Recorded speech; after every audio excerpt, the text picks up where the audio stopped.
Evan Hale worked the late shift on Outpost 9, small human station built on the rocky world called Rider 3. Nights here were always quiet. The wind outside made long, lonely sounds as it passed through the metal towers of the outpost. Most people found the place boring, but Evan thought it was peaceful. He liked fixing things, keeping systems running, and helping travelers who came through.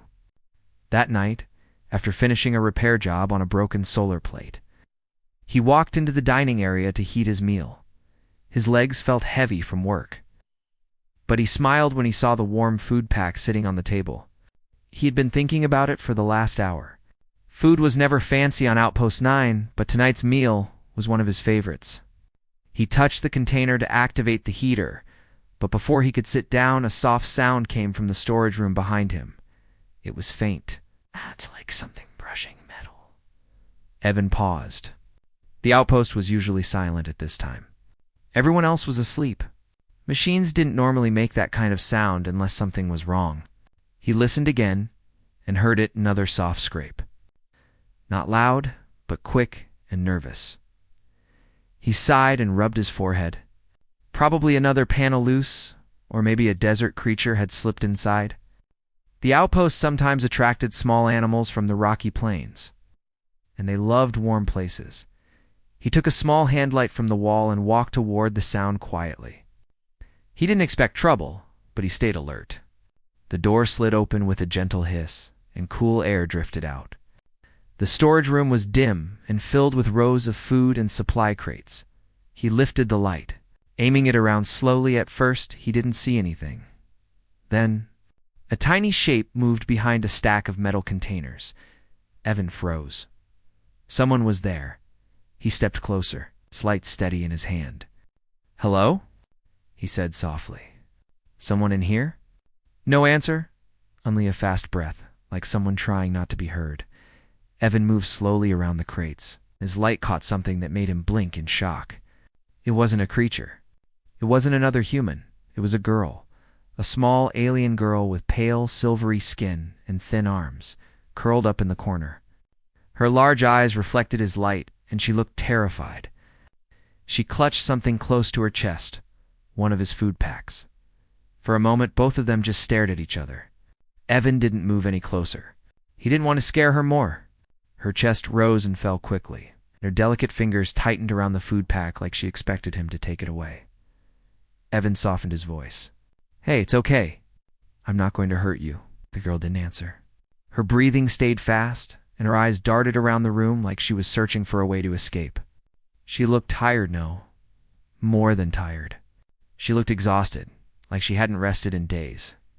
Evan slowly lowered the light, making the room less bright. "You don't have to run," he said. "I just want to talk." She swallowed hard, her throat moving weakly. Her voice, when it finally came, was small and shaky. I'm sorry." Evan blinked. "Sorry?" He shook his head.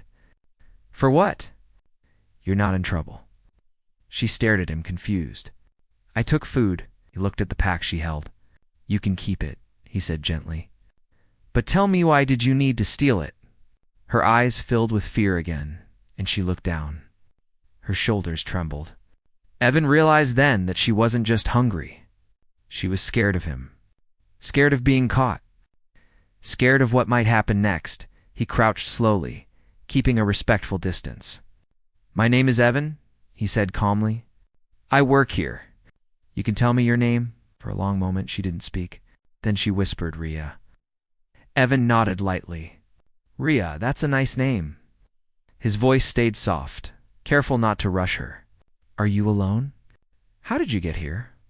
Rhea hugged the food pack close to her body, as if it was something she needed in order to stay standing. "Ship crashed," she said. "I walked and walked until I saw lights." Her eyes lifted to his for a moment. "I was so hungry. I thought maybe someone would help. But the door wasn't locked, so I took the food." Her voice broke at the last words, and she looked away embarrassed. Evan exhaled slowly. Everything about her, her thin arms, the way she sat pressed against the wall, the trembling in her voice, told him she had been through something difficult. Something no one should go through alone. It's all right, he said softly. You're safe here. Eat it. Rhea didn't move at first. It was like she thought he might change his mind. But when she saw he meant it, she slowly opened the pack with trembling fingers. She ate small, careful bites at first, then faster as her hunger took over. Evan could see she had been starving for much longer than one day. He could also see something else she was trying to eat politely. Even though she was desperate, when she finished, she let out a small breath, like her body finally remembered what relief felt like. Thank you, she whispered. You're welcome, Evan said. You want more? There's plenty. She shook her head quickly, almost afraid to accept too much. No, enough. Evan sat on the floor a little distance from her. Not close enough to scare her, but close enough for her to know she wasn't alone. Can you tell me what happened to your ship? Rhea's hands twisted together nervously. I was traveling with my guardian. We were trying to reach our group. We got too close to the dust storms in the upper sky. The ship went down. Her voice grew softer. My guardian gave me the last energy bar, he said. I should run toward the lights if I could see any. Evan frowned gently. Where is he now? Is he nearby? Rhea's lips tightened. She looked at the floor. He stayed behind, she whispered. He said he would try to repair the transmitter. He told me to run because I'm faster. But when I got far, the storm came again. I looked back. Her voice broke slightly. He wasn't behind me anymore. Evan's chest tightened. She wasn't crying, but there was pain in her voice. A soft, deep pain she was trying to hold inside. I'm sorry, he said quietly. Rhea nodded once, almost like she didn't want to make herself think about it anymore. I thought if I found help fast, everything would be okay. But I got lost. She wrapped her arms around her knees. I didn't want to steal, I just didn't know what else to do. Evan rubbed the back of his neck. You're not a thief. You're someone who needed help. His tone grew more firm, not toward her, but toward the situation. And now that you're here, we're going to fix this. You don't have to worry anymore. She looked at him again, her eyes still cautious but with a tiny spark of hope. What will you do? I'm going to help you, Evan said simply. We'll find your ship, check if your guardian is there, and repair whatever we can. Rhea blinked in surprise. You would do that? For me? Of course, he said. No one should be left alone out there. Ow. She stared at him for a long moment, studying his face as if she was trying to understand something about humans, why they did what they did. You are kind, she said softly. Evan smiled slightly. Most humans are. We just don't always get the chance to prove it. He stood and offered a hand knot to pull her up, but just so she knew it was there if she needed it. Rhea didn't take it, but she did stand on her own, a little shaky on her feet. Evan didn't push. He understood trust took time. Come on, he said gently. Let's get you somewhere warm. He walked slowly so she could follow without feeling rushed. They moved back into the dining room. Rhea's eyes widened slightly at the lights and the soft hum of machines. She had probably never been in a human outpost before. Evan stopped by his own meal, still sitting on the table. He slid it toward her. Take it, he said. I can make another. Rhea shook her head quickly. No. You need food too. I'll be fine, Evan said with a small smile. You need it more. She hesitated, then nodded slowly and took the pack. She sat at the corner of the table, legs bent close to the chair, posture careful and shy. Evan warmed another pack for himself and sat across from her. For the first time, she ate a little more naturally, though she still moved cautiously. Evan didn't rush conversation. He let her eat at her own pace. When she finished, she leaned back slightly, and he noticed her shoulders relax a little. She looked calmer than before, less frightened. Do you know how far your ship is? He asked softly. Rhea closed her eyes for a moment, remembering. I walked for many hours. Maybe 12? Maybe more. The sun changed places twice. A long walk, Evan murmured. But we can handle it. You got here? That means I can get there. She opened her eyes again. You would travel that far? For someone you just met? Evan shrugged calmly. You needed help. That's enough. Rhea stared at him like she didn't fully understand humans at all. Then she whispered, "Thank you." Evan nodded. "Get some rest. Tomorrow, we prepare. I'll get supplies and a map. We'll go find your ship." Rhea looked around the room nervously. "Where should I sleep?" Evan pointed gently to a small resting chair nearby. "You can sleep there. I'll stay close by. You'll be safe, I promise." She hesitated again, then slowly curled up in the chair. She looked much smaller now, tired and fragile. Evan dimmed the lights and sat a little distance away, watching to make sure she wasn't scared. Within minutes, Rhea's breathing became slow and steady. Evan watched her sleep.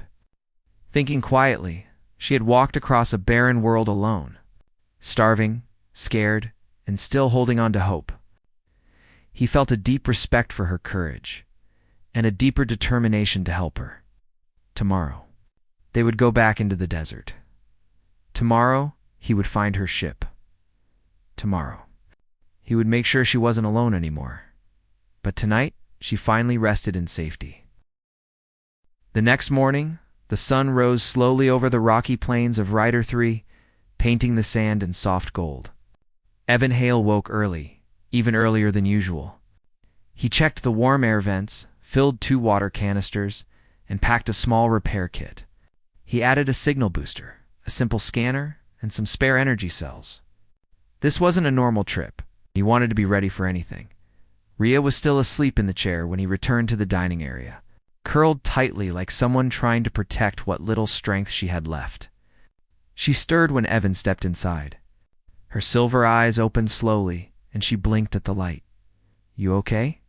Evan asked gently. Rhea nodded. "Yes, the place is warm. I liked that." Evan smiled. "Good, you hungry?" She hesitated. "A little." He brought her a warm food pack.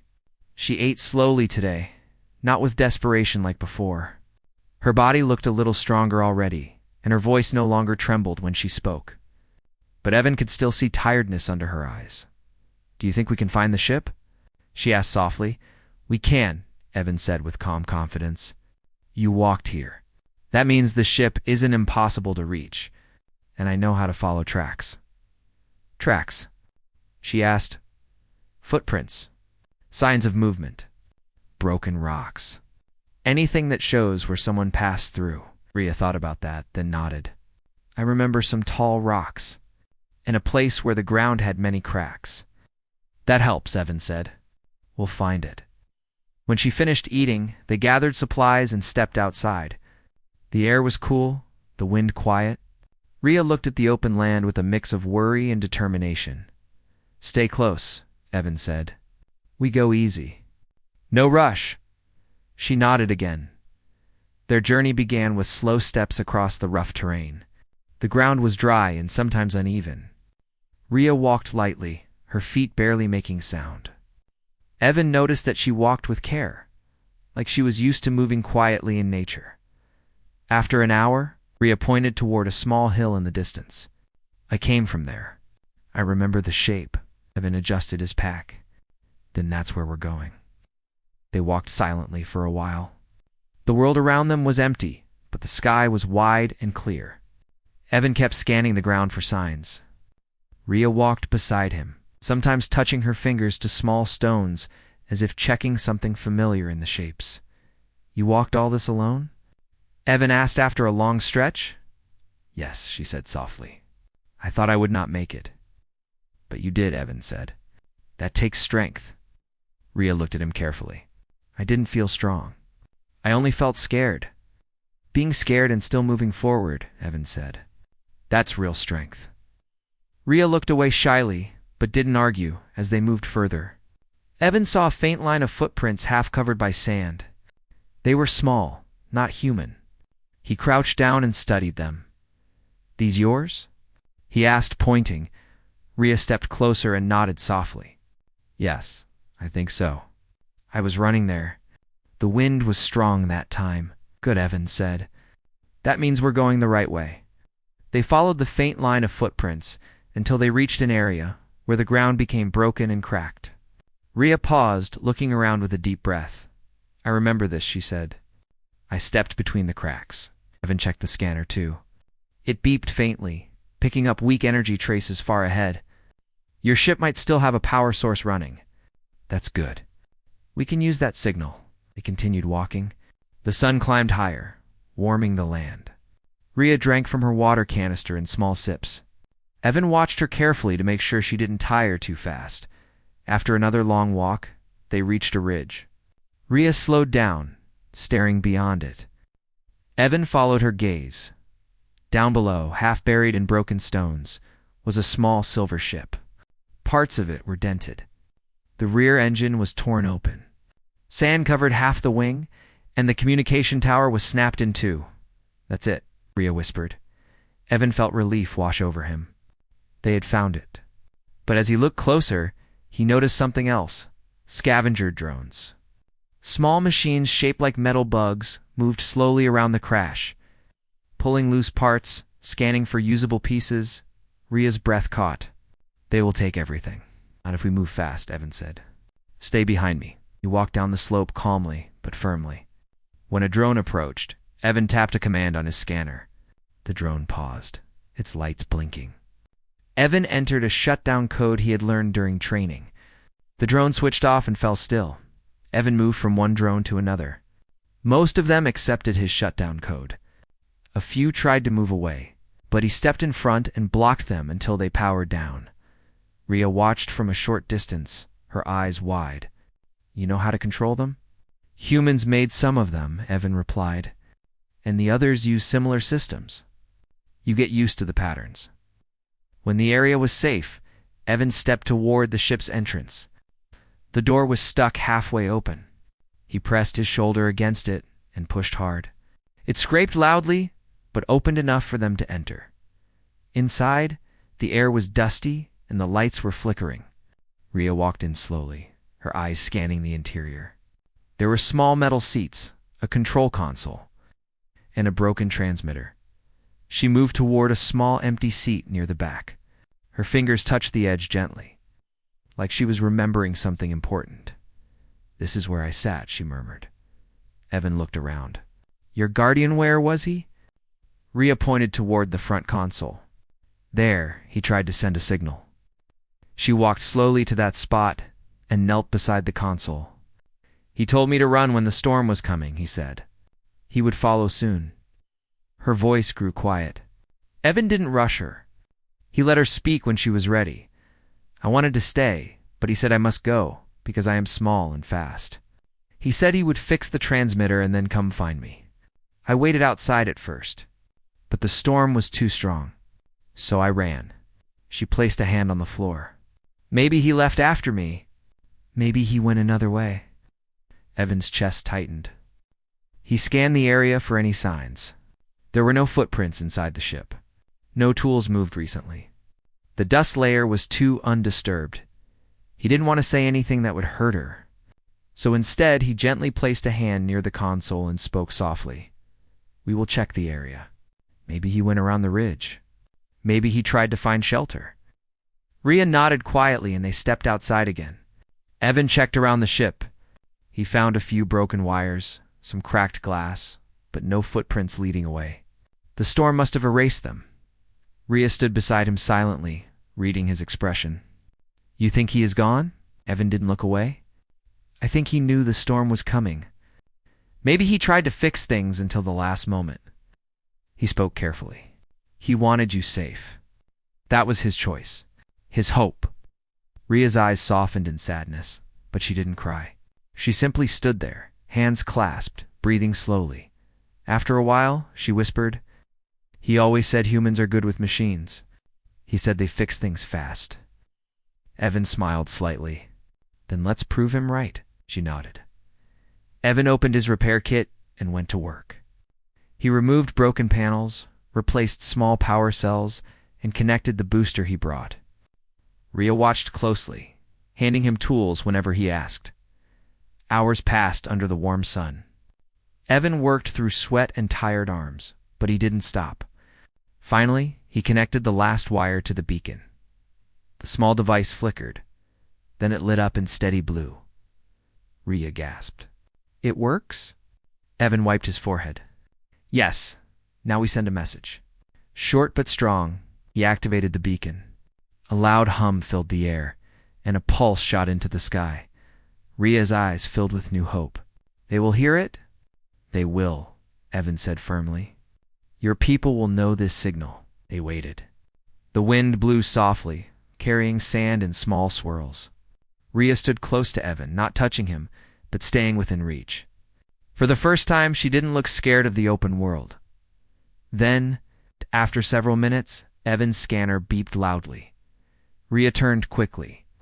What is that? A reply signal, Evan said with excitement. Someone heard the beacon. Rhea's hands rose to her mouth. My people. Yes, a soft sound filled the sky. At first distant, then closer. A silver ship appeared over the ridge, gliding gracefully. Lights blinked on its underside.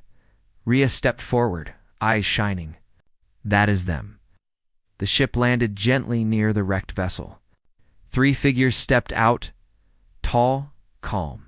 With the same soft silver skin as Rhea, one of them rushed toward her immediately. Kneeling and checking her carefully, Rhea smiled for the first time in full brightness. I'm safe. I'm safe now. She turned toward Evan, and the leader followed her gaze. The leader approached him with a respectful nod. You helped our young one, the leader said in gentle, formal words. We are in your debt, Evan shook his head lightly. Anyone would have helped. The leader looked at him with calm eyes. Not anyone. Only someone with a good heart. Rhea stepped forward, standing beside Evan. He fed me. He protected me. He brought me here. The leader bowed slightly in gratitude. You are welcome among our travelers any time, human. Our paths will always stay open for you. Rhea held a small communicator in her hands when the leader must have given her. She turned to Evan, her expression soft and thoughtful. Will I see you again? She asked quietly. Evan smiled. The universe is big, but not big enough to keep us apart forever. We'll meet again. She looked at him, trusting his words completely. As she stepped onto the ship's ramp, she turned back one last time. Her eyes held gratitude, respect, and something warm that needed no explanation. Evan lifted a hand in a small wave. The ship rose into the sky, its lights glowing softly. Rhea watched him,